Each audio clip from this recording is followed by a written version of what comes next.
Ba-da-ba-ba, ba-da-ba-ba. All right. Promoter 101. Promoter 101. Promoter 101. Promoter 101. Promoter 101. Promoter 101. Promoter 101. Promoter 101. Promoter 101. This is Fielding Logan at Q Prime, and you're listening to Promoter 101. It's been a few months, but we are back with an all-new Promoter 101 quarantine session, and this one is a beauty, eh? That's right. Welcome back, everybody. Excited to be back here for the 215th episode of Promoter 101, returning during these quarantine times. And today, as Dan said, it is a big one. Who the fuck is Artie Fogel? That's right. Live Nation's president of global touring and chairman of the global music, the legendary Arthur Fogel, sitting down on the podcast. This guy has worked with the biggest stars in the world, from the Stones, Gaga, U2, Jay-Z, Sting, and the Police. He has done it all, and this interview is phenomenal. Yeah, it felt like you were going to say it was the 215th running of the Promoter 101 podcast, Luke. It felt like we were going to like the Downs with this one. The Kentucky Derby, Dan. We're back with people again this year. By the way, even if you dream about calling him Artie, you should wake up and apologize. It's Mr. Fogel. Let's say, arguably the biggest promoter in the world. Indeed. And an interview coming up. IQ Magazine's Greg Parmley is here to spread the message behind hashtag Let the Music Play, something that's sweeping the nation and trending in Europe right now, with the industry all coming together to help everybody that's being affected by the coronavirus in the industry. So that'll be great to hear from him. Promoter 101 starts right now.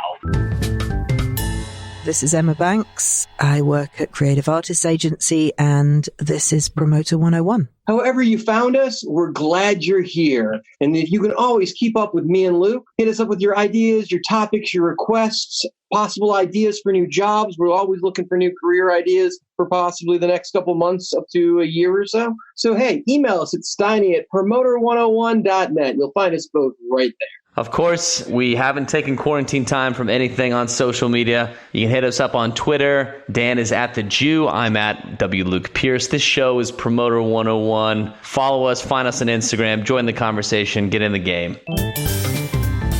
I'm Harvey Cohen with Live Nation Canada, and I'm here on Promoter 101. Have you missed any of our past shows? Well, have we got a special deal for you? Right now, at no additional cost, you can have the entire past library of the Promoter 101 podcast, every episode ever, at promoter101.net. All you have to do is dial up to the interweb and find us right there. This week, we feature episode 199 with the amazing Bill Silva. One of the biggest names in Hollywood, promoter, manager to acts like Blink-182, Jason Mraz, among many. Phenomenal interview. And Dan, in fact, there's really not a bad interview in the bunch of Promoter 101. So I'm going to tell everybody listening to the podcast, take a second, go to promoter101.net, check out all of our past podcasts. And if you liked any of these things, drop us a review. Do it. Do it. And call your mother. She's probably worried, and tell her to stay home and maybe wear a mask. And probably, yeah, she probably needs to wear a mask. Good idea. Hey, this is Bill Silva from Bill Silva Entertainment. You are listening to Promoter 101. News of the week. Luke, there's so much going on. Let's just kind of get into it. Geiger is no longer at WME. It's like the second time in my career I've been able to say that. Mark Geiger out at WME. What do you know about this? Well, Dan, this was a long reported exit that was happening now for, 4 or 5 weeks. There were initial rumors when kind of COVID broke out here that Mark was taking meetings with Spotify and maybe some folks over at Silver Lake about this. A lot of stuff that was reported in the trade magazines about his unhappiness with the situation over at WME. And obviously they've had a very tough go with this. Clearly, agency worlds are exposed to live in a major way, and Endeavor, with its gigantic balance sheet and acquisitions and, overexposure in this space, they've had a rough go at it. Now to see Mark exit on from this and Scott Clayton and Lucy Dickens and Kirk Summers take over the reins as kind of the three-headed beast at WME. I mean, it's a brand new day over there. We've seen a spike this last week. Mark Geiger's name's in the press, and people have been listening to his episode. If you want to check that out, he was one of the early episodes. Number 18, Mark Geiger on the Promoter 101 podcast, always an inspiration to hear him speak. He's always ahead of the tech curve and always an inspiration. Question is, Dan, what does he do next? Well, the rumors seem to be Spotify. I think Hits was reporting that, but I think it ended up being denied by somebody at some point. It wouldn't be the end of the world given his background in artist direct and what he's done in, as one of the early adopters into the intersection of the internet and music back as early as the 90s. That guy has seen and done a lot of things and been in record labels and been in agencies and is a force to be reckoned with out there. So I'm excited to see where he lands. Well, if you could invest in Mark Geiger's future, I would definitely buy stock in that, as the guy is always on the winning side. Let's talk about what some of the other stuff going on out there, Luke, right now. We got to talk for a second about shows happening in America right now, because there are some out there, including 2 this past weekend that made a little bit of noise and are absolutely worth discussing here.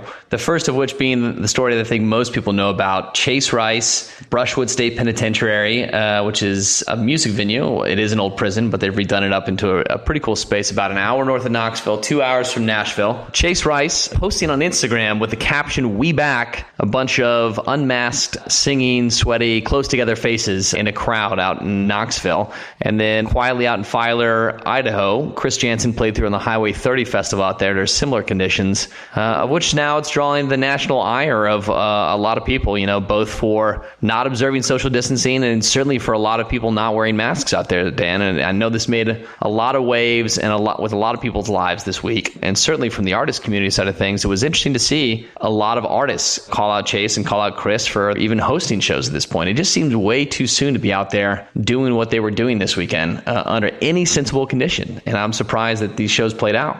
Well, he's got a handful more shows coming up. He came out publicly and said that they will do better on the rest of them. And obviously the attention will be focused. So we'll have to sit and wait and see if they're going to be able to distance and handle those upcoming shows in a better way. Yeah, and I mean, cases spiking everywhere in America right now is not great for the reopening of U.S. venues. And I think just further sets to delay timelines for some of these things to where we see returns on things. It's no doubt getting more challenging out there under the best of conditions to be doing live performances right now. There's also a show in Idaho this weekend, Luke. Is that correct? Yeah, Chris Jansen, the Highway 30 Festival out there. 4th or 5th year festival. We've actually had artists perform at that before. Mid-sized open-air festival. Country music artists booked on it.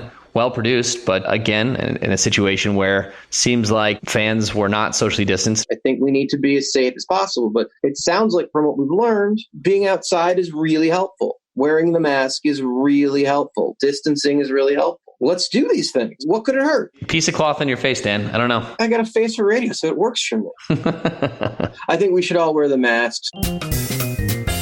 Hi there. My name is Gary Spivak. I am the Executive VP, Head of Talent at Danny Wimmer Presents DWP, and you are listening to Promoter 101. Breaking news out of Europe. The hashtag Let the Music Play campaign is gone viral in a major way. Here to explain exactly what it's all about, Greg Parmley from IQ and the ILMC conference. Greg, thank you so much for getting with us. Can you tell us what's going on over there? Sure, Dan. Thanks for the invitation. It's good to see you guys. So we've been working on a campaign for a few weeks now called Let the Music Play, basically to try and get some support from the government in the UK for the live music industry because, as we all know, everyone's having a tough time right now. So it's been a real sort of collaborative effort. So the whole industry has really rallied around this. And it started this morning with a letter which was delivered to the Culture Secretary, Oliver Dowden, with a letter signed by 1,500 artists. And the response has been phenomenal.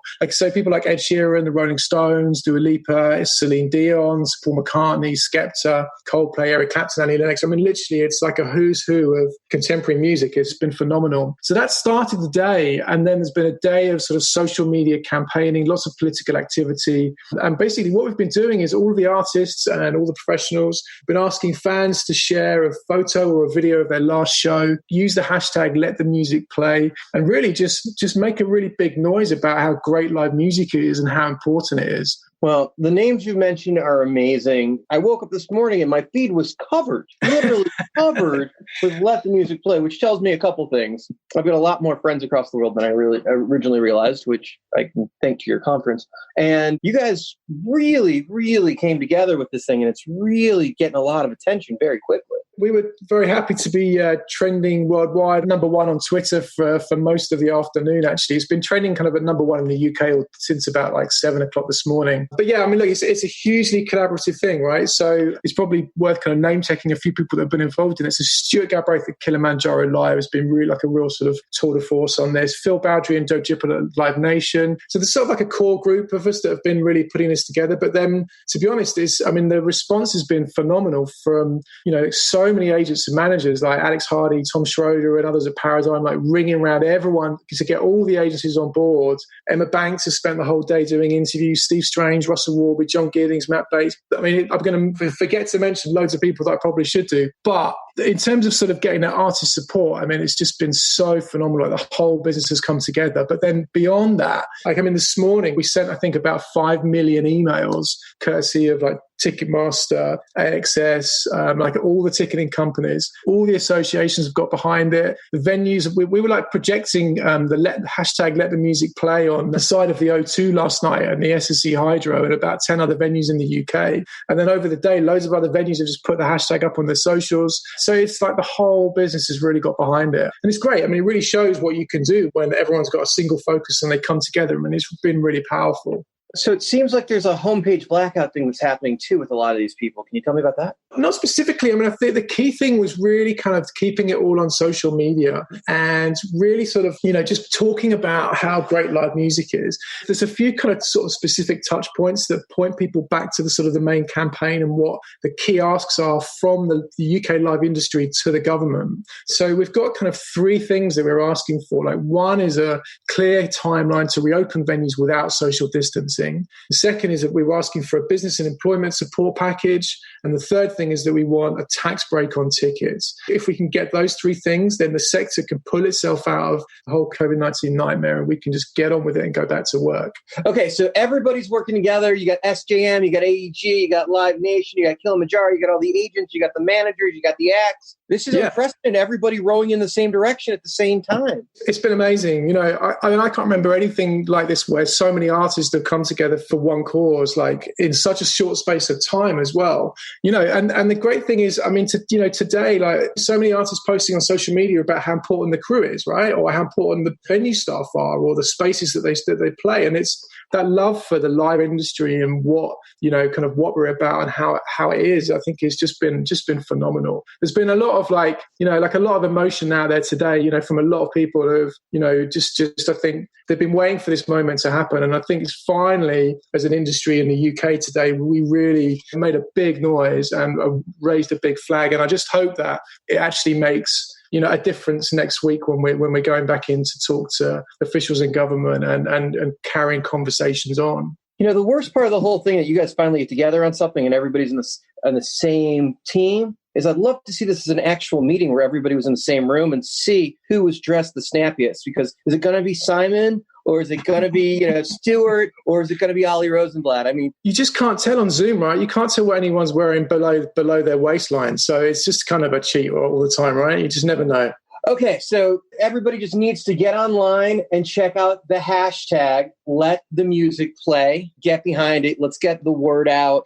Yeah, look, this is a positive campaign. All we're asking people to do is just to post about, like a recent show that they went to, what it is that they love about live music, and use the hashtag, Let the Music Play. It's a feel-good factor, as the industry is as well, right? So any support would be fantastic. All right, well, let the music play. It's happening right now. Get the word out. Let's put people back in place to be in business when this thing all comes down and it's safe to get together again. Thank you so much, Greg, for taking time. And, well, it's so busy right now, and you guys are all over the internet. Thanks, Dan.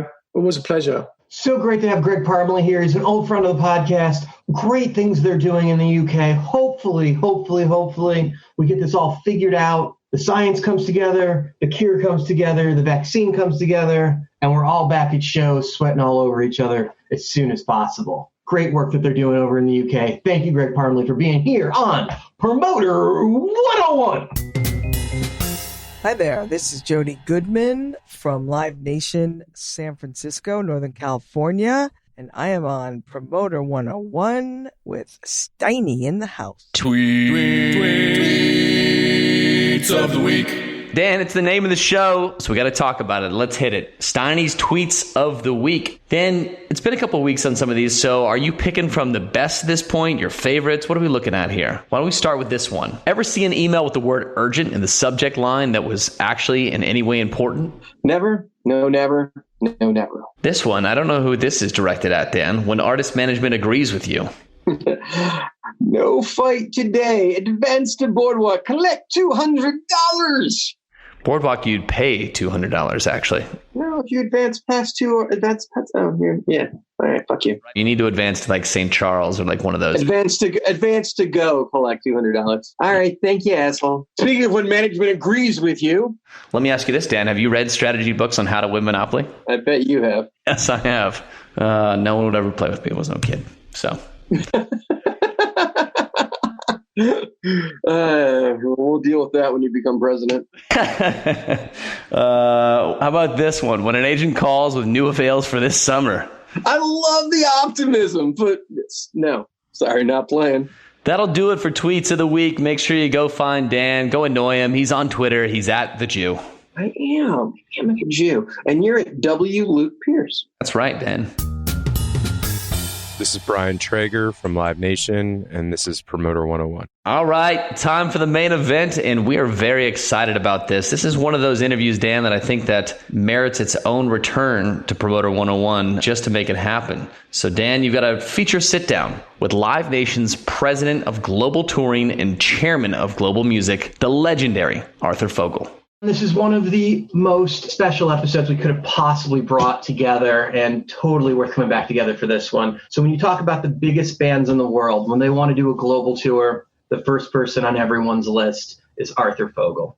He's our guest today. Thank you so much for taking time and talking to us, Arthur. Yeah, my pleasure. It all goes back to Canada, as it seems like it does with the leaders of our industry across the board these days. Let's talk about the Canadian Mafia, because that seems like as good a place to start as any. That was the peer group where you came from, right? That was the starting circle for you. It is. It was a great opportunity to be a part of and learn from some of the great promoters in our business. It was an interesting breeding ground, if you will, for a lot of people who have thrived in the industry in many different ways and still are thriving, starting with certainly myself, some of the people that are still up in Canada, Riley O'Connor, you got Deborah Athwal at AEG. There's a lot of people who have come from Canada and certainly from that, as I said, breeding ground for us promoters. And so we were fortunate. We were fortunate to learn from Michael Cole and Donald K. Donald. It was where we all learned our stuff. So all credit to them, really. DKD, Periscope, Michael Cole, guys that really put the pieces together when you're talking about touring on a bigger scale, not just doing one country or North America, like doing the world, all started there. How did you work yourself into that mix? Well, it is interesting because of the three principals in Canada, Norman Perry at Periscope, of course, Michael Cole at CPI, and Donald K. Donald at DKD. They each had their own sort of strengths. I mean, Michael was always a great numbers person. Norman was very much a music person and artist development person. And Donald was the ultimate sort of P.T. Barnum. For me, when I started at CPI, I had the opportunity to sort of learn and absorb from each of them that particular strength and skill set. And so as that developed and I became more comfortable in my positioning in the business and how I wanted to approach it, kind of on a parallel path, there was this ongoing sort of talk and thought process about how to grow our business, how to sort of turn left as opposed to right.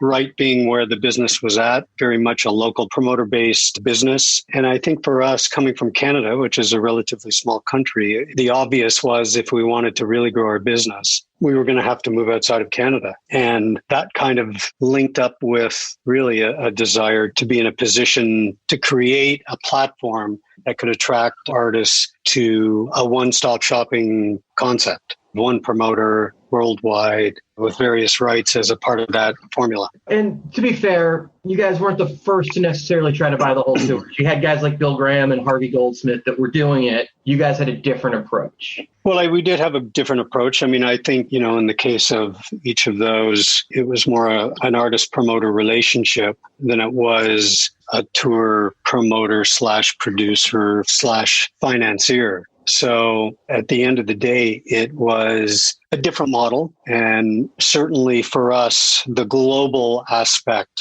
of coming at this one-stop shop was the critical element. And I think in the case of both of those people you mentioned, it wasn't so much that as it was, an artist relationship in a particular part of the world. When it came to the success of CPI, do you start with the Rolling Stones? Do you start with the merch company? Do you start with the Jackson family? What was the first linchpin? I suppose they're all pieces that sort of became part of the puzzle. The Jackson experience, which I didn't have any great involvement with because I was pretty much locked into booking and promoting shows in Toronto and across Canada. That Jackson's tour and our involvement was an entree into a sort of bigger picture, considering most of the dates were across the United States. And so I would have to say that ultimately the Rolling Stones was the significant sort of game-changing moment where it put us squarely into the realm of a true, of buying a tour and operating and executing the tour right across. So to me, that was the game changer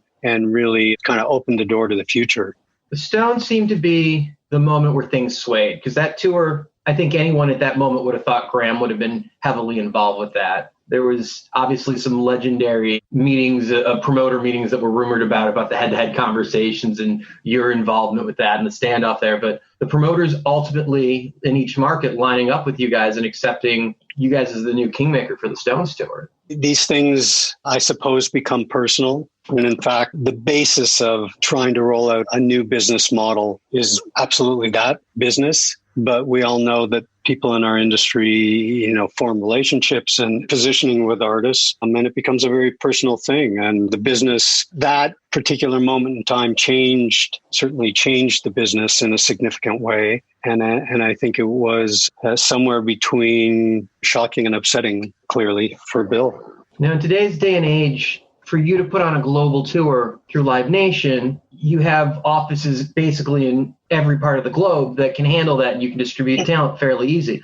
Back when you did the Stones the first time around, that wasn't the case. How do you scale up from being a North American promoter to a global promoter? That had to be an ultimate challenge. Well, it was. It kind of fell into the category, at least for a moment, of be careful what you wish for. Because the chase was, of course, exciting and exhilarating, particularly when we were successful. But then came the reality of having to execute a tour for one of the biggest bands, if not the biggest band in the world. And so it was challenging. It was daunting, but it was one of those, you just rolled up your sleeves and got to it. Now, the reality is that despite the controversy of that deal going down for us with the Stones, there were a lot of people who were supportive and really helped us in some of the local markets pull it off. There were others that didn't, but ultimately between us just going forward and some good people around us, it worked. Now, going global requires currency exchanges, language barriers. Are those things challenges at the get-go?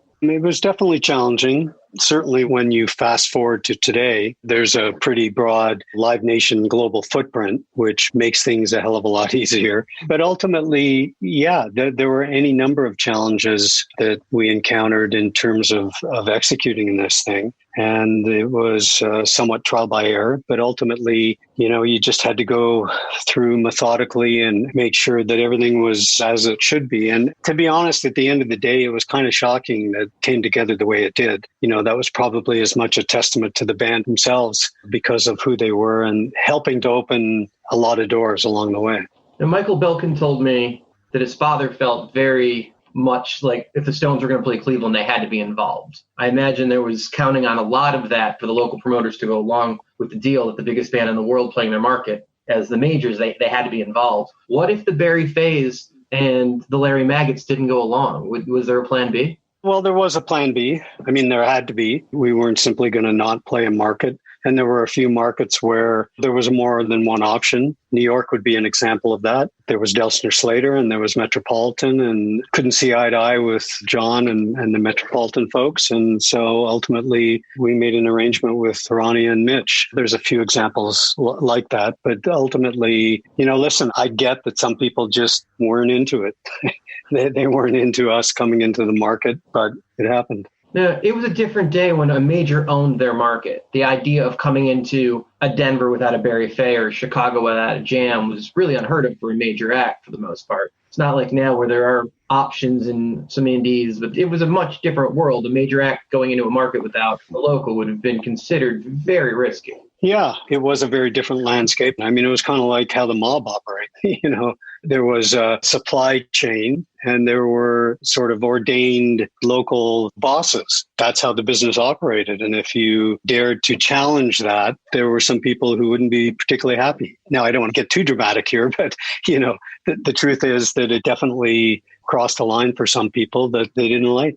All right, so the success of the Stones led to the U2 tour, right? That was the next one? The next one was actually David Bowie. So that Steel Wheels Urban Jungle Rolling Stones tour was sort of 89-90. We did a deal with David Bowie in 1990 for the Sound and Vision tour, which was a worldwide tour and that was the start of my 25-year relationship with David as his promoter. That was special. He was an incredibly talented artist and a great person.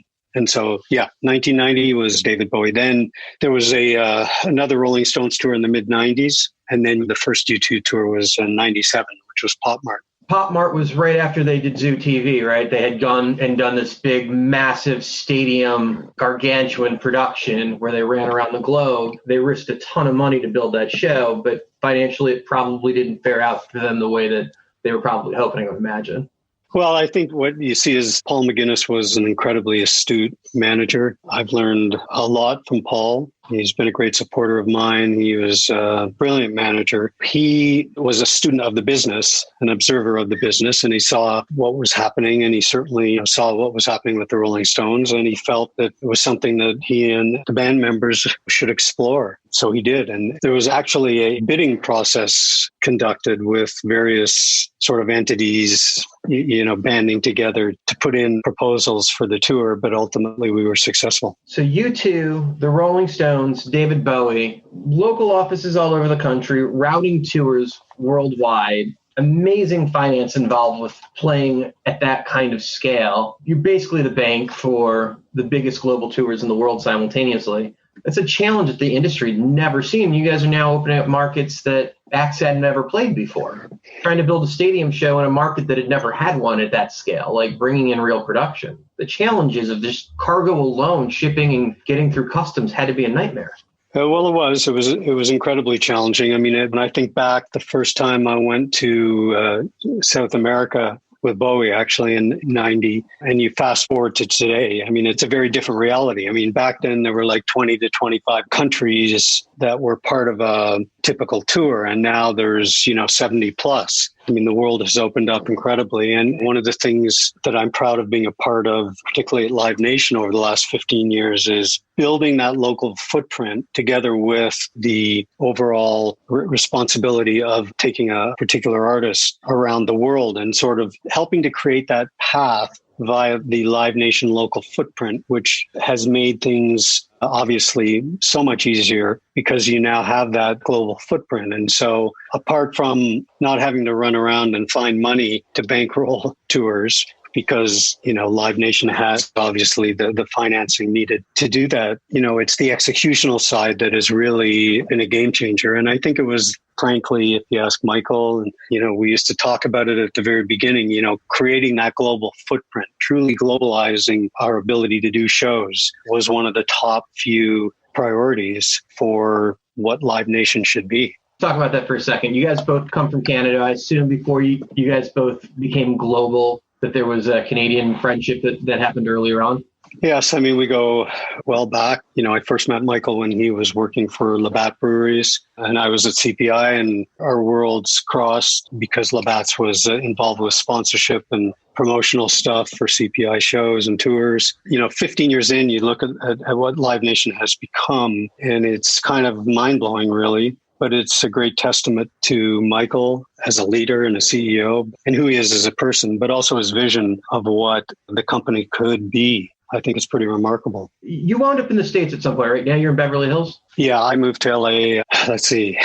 When the company was sold to Bob Sillerman in the late 90s, I was a part of that move to SFX. I moved to LA a few years later. So I've been here almost 20 years now, 19 years. Does it have an effect when you're doing a global business, whether you're in LA or Toronto? Does it matter? No, I don't think it really matters. For many, many years, part of my mission was to learn the world. Still is, actually. But what comes with that is having to get out and see the world and absorb everything about our business, or as much as possible about our business, all over the world. And it's been invaluable to me and my career to have had the opportunity to do that and to really build my expertise and experience in doing tours around the world. For me, when I sit with an artist, when I'm pitching the world, I've always felt you better know what you're talking about with respect to Singapore or Sydney, no different than Toronto or LA or Miami. So it's really, to me, the foundation of what I do. So there's a movie that was made literally about you. There's a documentary, Who the Fuck is Arthur Fogel? Which is amazing. We'll talk about that in 1 second. But there's a quote at the beginning of the film from Rapino that says, Arthur doesn't eat lunch. Is that true? Well, occasionally I get hungry and I do eat. So let's talk about the movie. You're probably the only person in the industry currently that has a documentary about them. A little shocking. I've seen you speak in Europe and at Polestar, and it's always interesting to hear you speak, but you seem a little more reserved than maybe the Louis Messinas of the world. So it's a little shocking that you agreed to have a movie made about you. Before I explain why, just a funny story. Last December, I was in Japan with you two, actually, and there was a after show kind of reception, and I was having a drink, and this guy comes up to me. He kind of looks at me, and he goes, "Fuck you, Arthur Fogel." And I couldn't figure out whether, did he have the title a little messed up or... Anyways, then he burst out laughing. Turns out he was quite a well-known Japanese rock god. But anyway, it was quite funny, and maybe that should have been the title of the movie, actually. But a friend of mine from Toronto, Ron Chapman, who actually coincidentally owned a nightclub in Toronto called The Edge, which is where I worked, and met a band called Martha and the Muffins, who I then became tour manager for. But I've stayed friendly with Ron over all these years. He does some documentary work, and he, for the longest time, was trying to convince me he should make this movie. And I kept saying no. And finally, he, wisely went and convinced my wife that it would be a great thing to do and great for our kids. And at that point, I was beat. So he set about doing it, and to his credit, he got a lot of amazing people involved to say a lot of amazing things. And I personally find it very uncomfortable watching the thing. I've only watched it probably 3 times in my life since it came out, but it was a fun thing in the end, I guess. Well, it's a very well done movie, and if anybody wants to check it out, it's on Amazon Prime right now. It's a $3.99 rental, and it's definitely worth the time. The cameos in it alone. But you talked about your road manager time and getting your start, the club early on. But before that, you played drums, right? Do you still play? Yeah, once in a while. We have a real kit and an electronic kit here at the house. One of my kids was into drumming for a while. So occasionally I play. I enjoyed it. It was fun. It was a great time in life. I wasn't a particularly good drummer. And so knowing that I wanted to be a part of the business, I had to figure out a different way to make it a part of my life. So that's what I did. So your road manager time, Chris Hall, did that give you an idea of how touring worked? Was that the first step of actually knowing what the road was about? Pretty much. My days as a musician were so, sleazy, dumpy clubs and carrying my own kit in and all that shit, driving myself, of course. But the tour managing opportunity was something that I really jumped at because, I don't know, it intrigued me. It was the next step, if you will, on that process of getting a better understanding of everything that was involved and how it all works. It was a great experience. You have a quote in the movie that I loved. Shoot first, ask questions later. Seems like a philosophy of life in this business. I kind of love that. Well, it is. And I think certainly in my developmental years, I lived by it because, as we talked about earlier, I didn't know shit about putting together a global tour or any tour, really. But yet you do what you got to do. When I became a tour manager, I had no fucking idea what the gig really was. And when you do watch the movie, there are a couple of funny parts where I'm clearly out of my depth with a task as simple as finding the gig, right, as the driver of the band. So I think that's part of what the challenge and frankly the reward is in life, is challenging yourself putting yourself out of your comfort zone, challenging yourself to sort of, if you really want to get from A to Z and you need this experience and perspective, you better go do it, because if you wait for it to be handed to you, it probably never comes. I want to just say for the younger generation listening, when he's talking about not being able to get to the gig, this is pre-GPS. This is when you had to figure out a map in a foreign country. This isn't necessary. Yeah, exactly. This is not a current day problem. You just felt like everybody else. True enough. Madonna came into the picture, and you wound up working with her on a global scale. How did that happen? It was, 2000. She was planning to tour in 2001. And, interestingly, she's always kind of, and not surprisingly, come at things somewhat differently. And her touring sort of history to that point was very sort of choppy. She had never really toured extensively. The tours that she did were to throw a dart, in a city. Really, it was at a point where, she was looking to work more and get out there and perform as an artist live. And so I heard that she was thinking about touring, and I basically lobbed in a proposal. Her manager at the time was a woman named Carice Henry, and I got the opportunity to meet with Carice and the lawyers and Madonna. And from that meeting, they gave me the shot. Is there ever a moment when too many of your artists are in cycle at the same time where you're just overseeing way too much? Because global tours, they go on for 2-3 years. That's a lot to oversee simultaneously.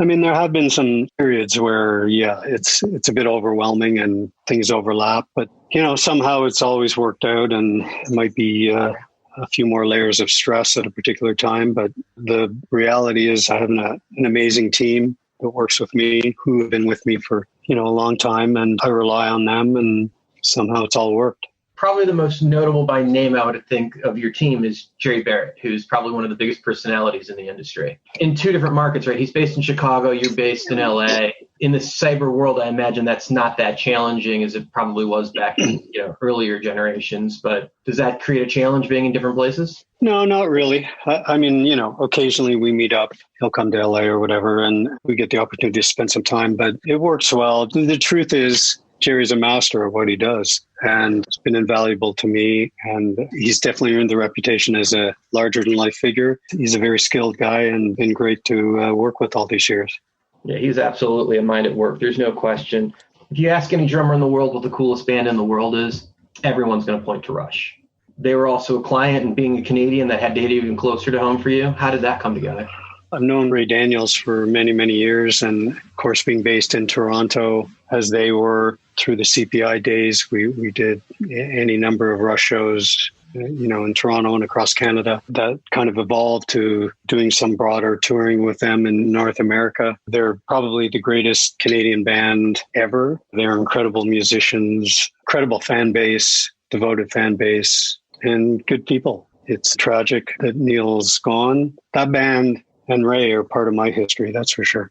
You've worked with Sting for years too, but you were able to get the Police back together, which was something I don't think even Sting thought was going to happen. Well, I wouldn't take credit for it. He should take the credit for it, because he's really the one that helped make it happen. But you were the promoter for the full global tour. Yes, I was. And I'd started working with Sting around 2004. I never really thought that the Police might happen. I was hopeful. Asked about it a couple times and was quickly dismissed for bringing it up. But ultimately, whatever was Sting's thought process to sort of make it happen with Andy and Stuart, I'll always be indebted and thankful to him, because he brought me along, really. It was incredible to be able to do a Police reunion tour after 25 years of being apart. It was pretty special. Amazing to see the announcement on that tour. It was like Simon and Garfunkel. It was one of those things you just never thought you'd see back on stage again. Yeah, it was amazing. Sting I think, is one of the great artists and truly an amazing person.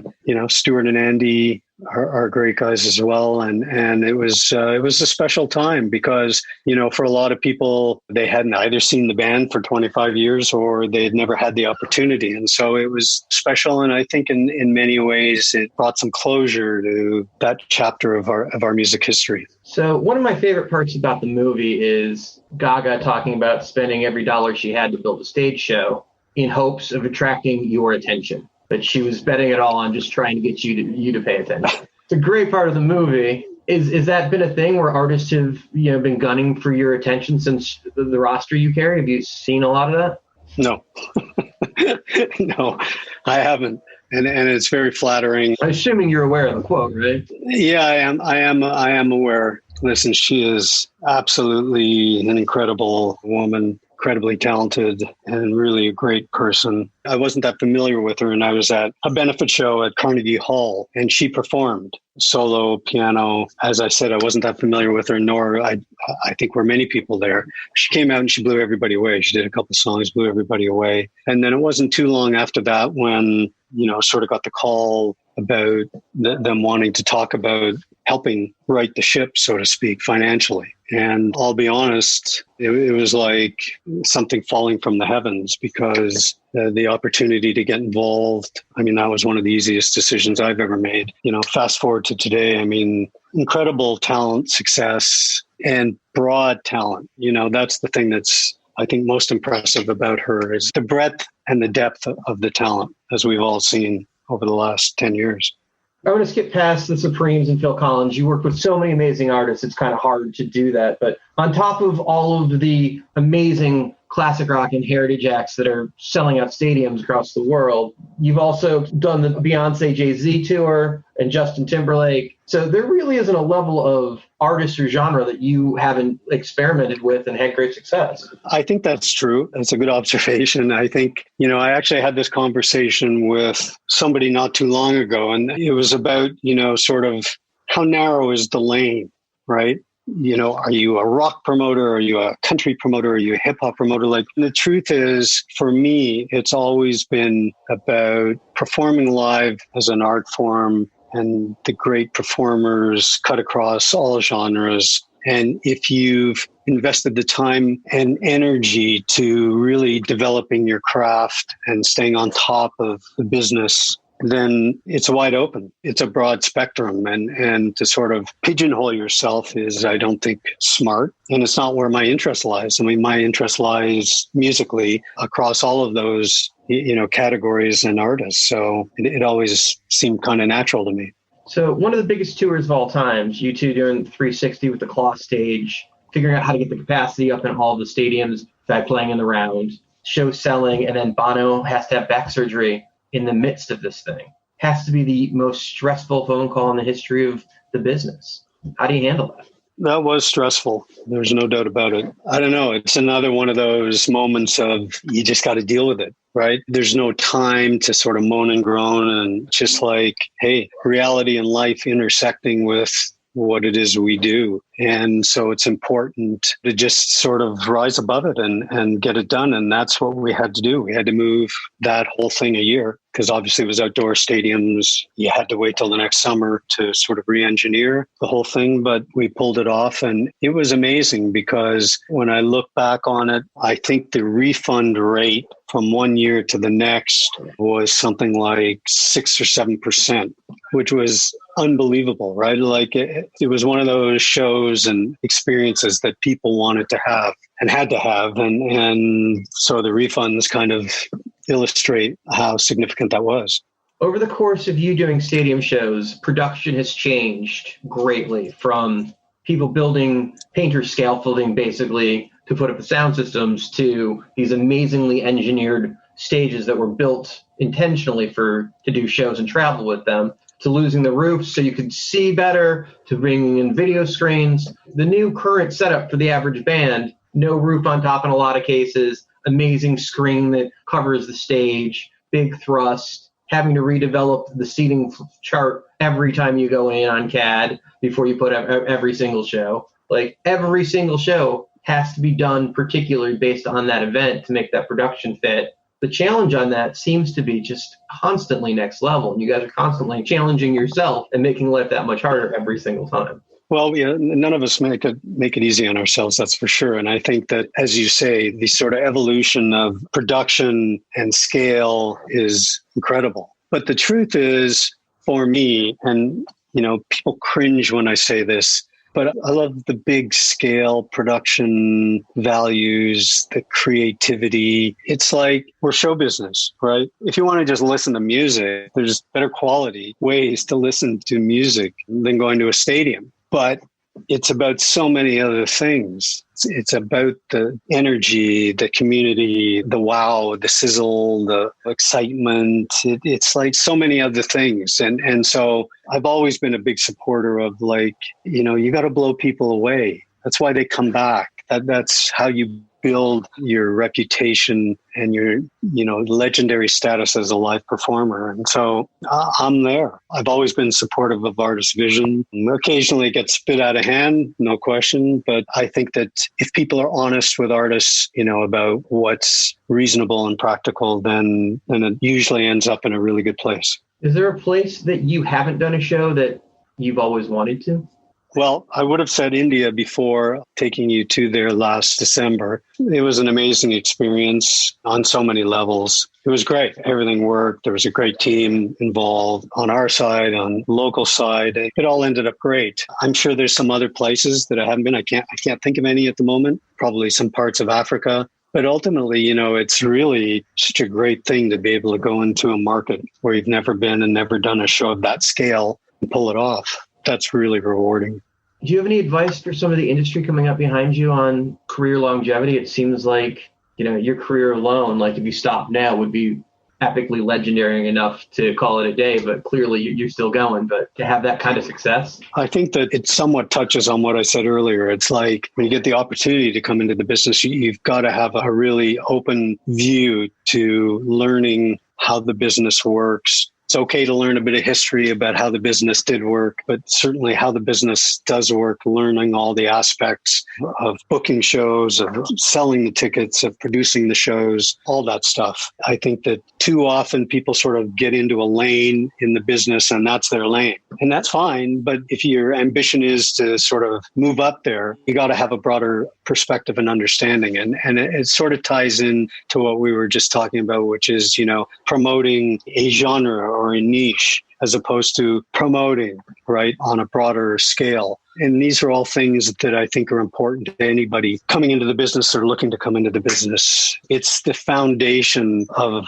understanding and development to have that broad view. We were on a call together last week, and you had mentioned something about borders to entry in our business being too difficult for the new players. And that was something that concerned you. And it is on any number of levels. And part of it is, everybody so caught up with a full schedule of just dealing with your day-to-day stuff. But I think the other part of it is, I guess we don't take the time to understand how difficult that barrier can be and how few people really get the opportunity. And so I think we absolutely, as an industry, that we as a company and we as individuals need to do a better job with opening up those opportunities to people. And I think at this point in my career, that's as important as anything else. Like there are those people when I was coming up that seemed resentful or, very territorial or paranoid, defensive about opening up their expertise and their assets to people to learn. I'm not that. I'm the opposite. I'm like, hey, I'm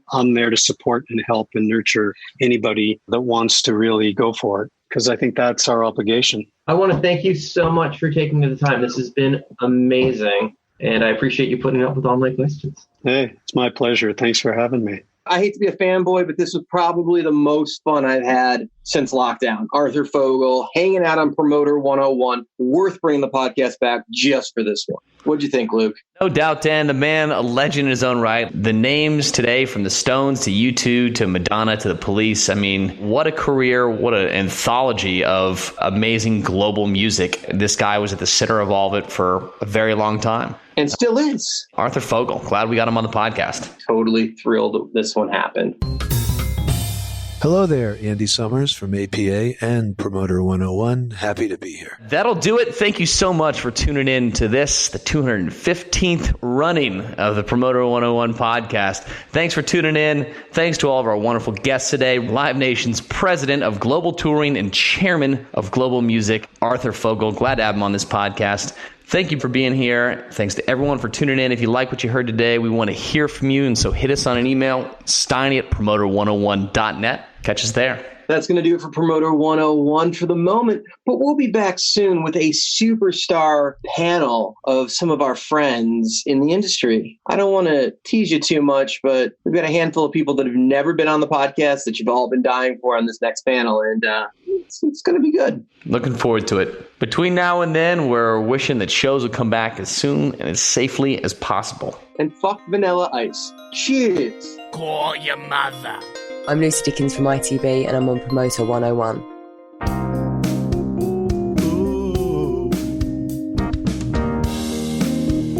Ba-da-ba-ba.